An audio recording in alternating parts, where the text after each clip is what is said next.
할렐루야. 153 저녁기도에 오신 여러분들을 주님의 이름으로 환영하고 축복합니다.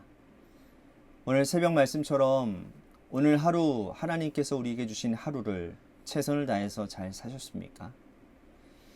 주신 것에 대해 감사하고 기쁨이 충만한 인생을 살아간다면 아마 하나님이 오늘 여러분들을 정말 잘했다라고 칭찬해 주실 것 같습니다. 오늘 여러분들이 잘 버티고 인내온 그 믿음의 여정을 한번 곱씹어 보면서 하나님의 위로하심과 또한 하나님이 새로운 말씀으로 나를 돌이키시는 그러한 은혜의 기도의 자리가 되었으면 좋겠습니다. 그러기 위해 이 자리가 존재하는 것 아니겠습니까? 오늘도 하나님의 말씀과 기도로 하나님이 기뻐 받으실 만한 귀한 시간이 되기를 간절히 소망하겠습니다. 먼저 하나님의 말씀 보도록 합니다. 새로운 성경인데요. 디도서 1장 4절 말씀 우리 같이 함께 봉독하겠습니다. 시작. 같은 믿음을 따라 나의 참 아들 된 디도에게 편지하노니 하나님 아버지와 그리스도 예수 우리 구주로부터 은혜와 평강이 내게 있을지어다. 아멘. 여러분, 운동선수들에게 가장 필요한 덕목이라고 한다면 아마 육체적인 능력과 강한 정신력이라고 할 수 있을 것입니다. 유체적인 능력이나 어떤 강한 정신력, 이 둘 중에 하나만 없어도 운동선수로 성공하기가 굉장히 어려울 것입니다. 요즘에 그 손흥민 선수 아버님 송정훈 씨, 이분이 훈련 스타일에 의해서 훈련 스타일 때문에 지금 논란이 굉장히 많이 있지 않습니까? 손흥민 선수가 지금 손흥민 선수가 되기까지는 아주 혹독한 훈련, 또 아들인데도 불구하고 굉장히 냉정하게 그리고 험한 말을 해왔던 것을 그전부터 매체를 통해서 다 알고 있습니다. 그런데 어떤 학부모가 손흥민이 돈을 많이 번다라는 것을 알고는 이런 걸 이용해 가지고 자기 아들에게 뭐 폭행을 가했다, 뭐 그러한 것들로 인해서 소송을 걸지 않았습니까? 근데 이제 그분의 이제 성향은 이제 그런 거죠. 운동 선수들을 보면요, 여러분들 감독들이나 코치들은요 욕을 굉장히 많이 합니다. 그리고 이 정신력을 함양하기 위해서 원래는 그게 좀 잘못된 방향이기는 하지만 그래도 어떠한 그런 강한 정신력을 필요로 하는 그런 운동이기 때문에 여러분 안정환 씨가요 무슨 축구팀을 할 때도요 보면요 굉장히 안정환 씨는 부드러워 보이고 되게 인자해 보이고 잘생겨서 그렇지 않습니까? 근데 감독이 되니까 눈빛부터가 달라지더라고요. 그리고 험한 말을 막 하더라고요. 그리고 막 독설을 내뱉고 막 그러는 거예요. 그런 것이 바로 이런 이제 운동선수들에게 있어서 정신력, 굉장히 필요한 것이기 때문에 그런 것들을 한다라는 것이죠. 어쨌든 간에 좋은 운동선수가 되려면 육체적인 능력도 중요하지만 강인한 정신력이 있어야 된다라는 거예요. 즉 말씀드린다는 건 뭡니까? 균형을 이룰 때에 굉장히 좋은 선수, 정말 훌륭한 선수가 될 수 있다라는 거죠. 여러분, 이처럼 운동에서도 이런 균형을 잘 얘기하지만 신앙생활도 마찬가지예요. 신앙생활도 균형이 있어야 되는 겁니다. 우리에게 영적 균형이 참 중요한데 이 균형은 무엇일까요? 바로 하나님 사랑, 이웃 사랑의 균형을 이루는 것을 말합니다. 이 균형에서 멀어지면 신앙생활은 건강할 수가 없어요. 예수님은 십계명을 두 가지로 요약하셨죠. 하나님 사랑, 이웃 사랑. 자, 하나님을 사랑한다고 하면서 이웃을 멀리하거나 이웃을 사랑하지 않으면 그것은 성공적인 그런 신앙생활이 되지 못합니다. 그리고 하나님 없이 이웃만 사랑하게 된다면 그것은 자선단체에서 일하는 사람일 뿐이라는 거예요. 그러므로 우리는 이런 영적 균형을 가지고서 어느 한 곳에 치우치지 말아야 된다는 거예요. 간절히 바라옵기는 하나님 사랑, 이웃 사랑이 충만한 그런 균형을 이루는 귀한 우리 성도님들이 다 되시기를 바라겠습니다. 자, 오늘 본문에서 바울은 디도에게 영적 균형에 대한 설명을 하고 있습니다. 디도는 바울이 이 디모데 이상으로 사랑했던 사람 중에 한 사람이었어요. 디도는 디모데와 같이 헬라인이었습니다. 바울이 디도를 만나서 회심시키고 그와 함께 복음 사역을 했던 거예요. 바울이 고린도 교회에 문제가 있을 때 그 눈물로 쓴 편지, 고린도 전후서 말씀 있지 않습니까? 그 편지를 누구를 통해서 보냈습니까? 오늘 말씀에 디도를 통해서 부탁을 합니다. 그 정도로 여러분 이러한 서신을 보낸다는 것은 굉장히 신뢰할 만한 사람, 정말 믿을 만한 사람한테 보내는 것 아니겠습니까? 그만큼 디도를 신뢰했고 그리고 사랑했습니다. 그럴 것이 여러분, 이런 사랑을 듬뿍 받은 디도 역시 바울을 위해서 또 하나님을 위해서 온몸을 다해 헌신적으로 복음 사역을 했던 사람이에요. 오늘 말씀 4절에 보십시오.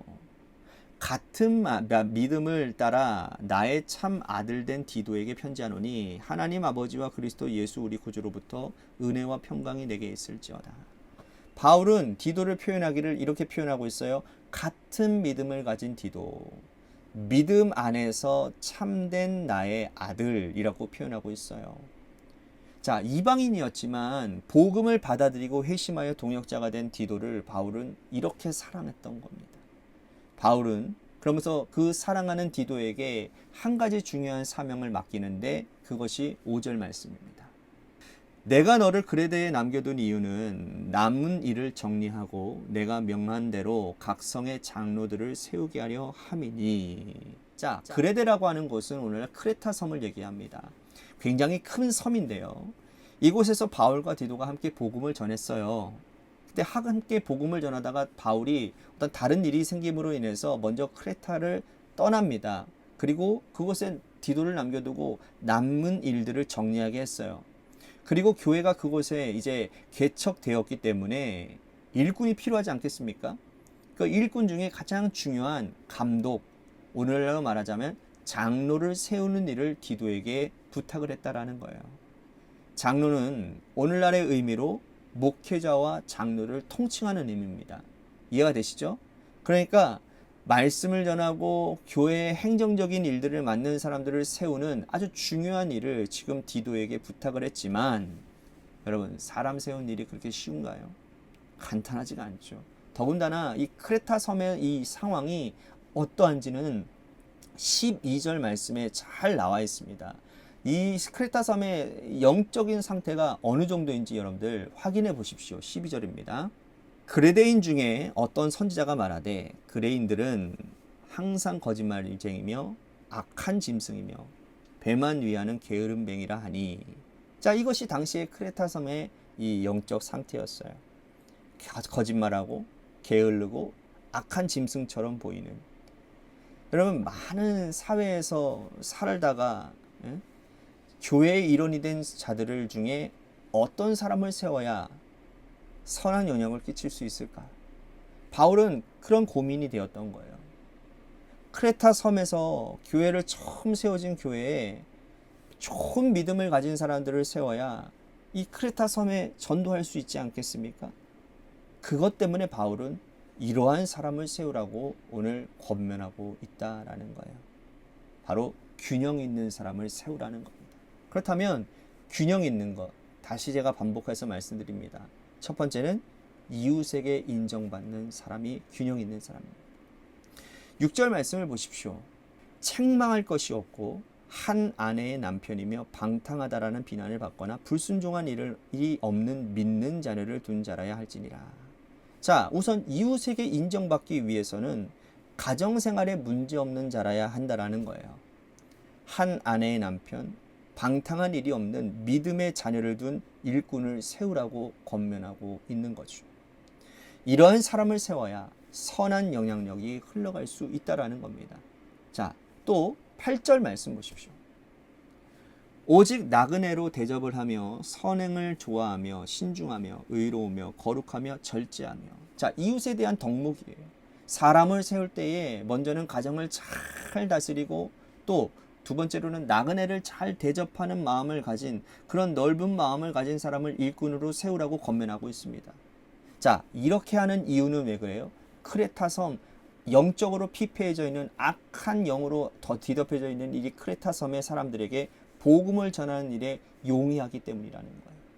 자, 그런데 이것이 전부가 아니에요. 영적 균형을 이루기 위해서 두 번째는 뭐예요? 바로 이웃과의 관계는 기본이고요. 가장 중요한 하나님과의 관계가 좋은 사람을 세워야 된다는 거예요. 그런 사람들이 영적 균형을 가진 사람들이라는 거예요. 자, 7절 말씀 보십시오.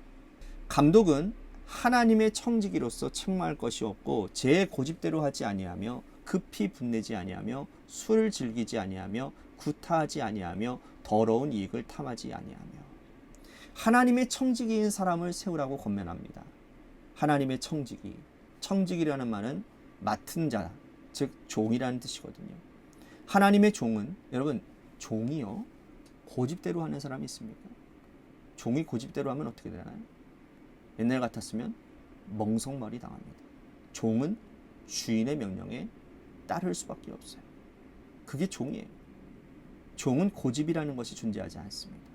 하나님의 종인, 하나님의 청지기인 우리는 고집대로 사역하면 안 됩니다. 고집대로 교회에서 주장을 하면요, 여러분 어떻게 돼요? 교회는 혼란 가운데 빠지게 되는 겁니다. 하나님은, 제가 목회를 하면서 저에게 주신 은혜가 있습니다. 그것은 뭐냐면 참 여러 일들을 겪으면서 저의 고집을 꺾으시는 일들이었어요. 제 고집을 다 빼시고 그곳에서 하나님의 마음, 하나님의 성품으로 그 일들을 결국에는 다루게 하시는 그런 일들을 경험하게 됩니다. 여러분들도 다 그렇게 경험하시지 않았습니까? 교회에 문제가 생기면 여러분, 하나님의 영광을 가리우는 것입니다. 하나님의 영광을 가리우고 또한 이웃에게 덕을 끼치지 못합니다.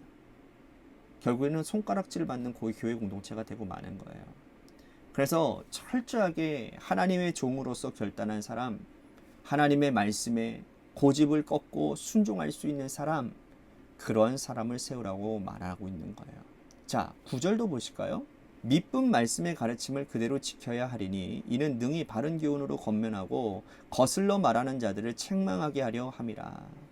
자, 하나님과의 관계를 잘 다진 사람, 이 사람은 어떤 사람이래요?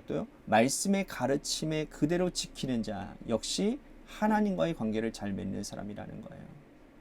주의 종, 특히 감독된 사람, 주의 일꾼으로 일하는 자가 하나님의 말씀을 지키지 않으면 하나님의 종으로서 자격이 없다라는 겁니다. 오늘 이 말씀이 우리들에게도 참으로 잘 적용되어지는 말씀 같습니다. 우리는 하나님을 사랑한다고 고백하는 동시에 이웃과의 관계 가운데서 살아가는 거예요.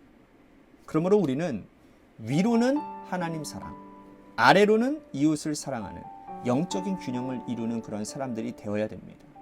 어느 한쪽으로만 치우쳐서는 건강하지 못하다라는 거예요. 교회의 일꾼을 세우는 것도, 우리가 하나님 앞에 살아가는 것도 이러한 영적 균형이 필요하다는 사실, 오늘 말씀 기억하고 악한 세상에서 살아야 하는 우리 믿음의 백성들이 이 영적 균형을 잘 지키며 승리하게 되는 은혜가 우리 가운데 있어지기를 주님의 이름으로 간절히 축복하겠습니다. 오늘 말씀 생각하면서 우리 같이 기도했으면 좋겠습니다. 하나님을 사랑하고 이웃을 사랑하겠습니다. 또한 교회의 이웃에 덕을 끼치는 그러한 사람이 되겠습니다. 그런 영적 균형을 잘 이루는 사람이 되겠습니다라는 결단이 있는 기도가 있으기를 축복하겠습니다. 또 한 가지, 교회를 위해서 간절히 기도했으면 좋겠습니다. 오늘 말씀의 모토가 바로 우리 교회의 오늘 비전입니다. 하나님을 기쁘시게 이웃을 행복하게 하는 공동체. 정말 이 영적 균형을 잘 이루면 하나님은 우리 교회를 통해서 하나님의 아름다운 선한 놀라운 역사들을 이루어 가실 줄로 믿습니다. 또 한 가지, 육신의 질병으로 고통당하는 분들을 위해서 기도해 주시고요. 마지막으로 여러분들의 삶의 자리와 여러분들의 자녀들을 위해서 기도하시다가 시간 돌아가시기를 바랍니다.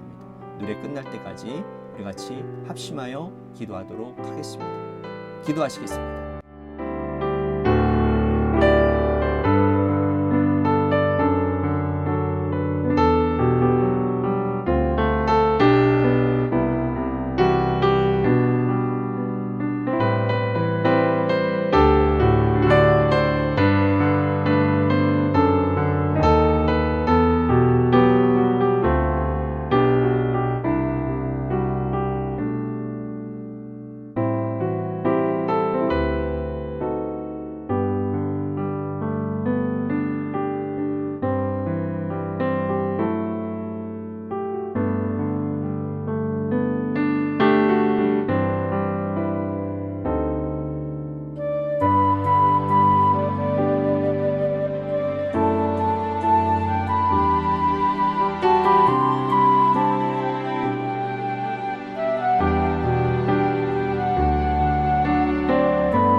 네.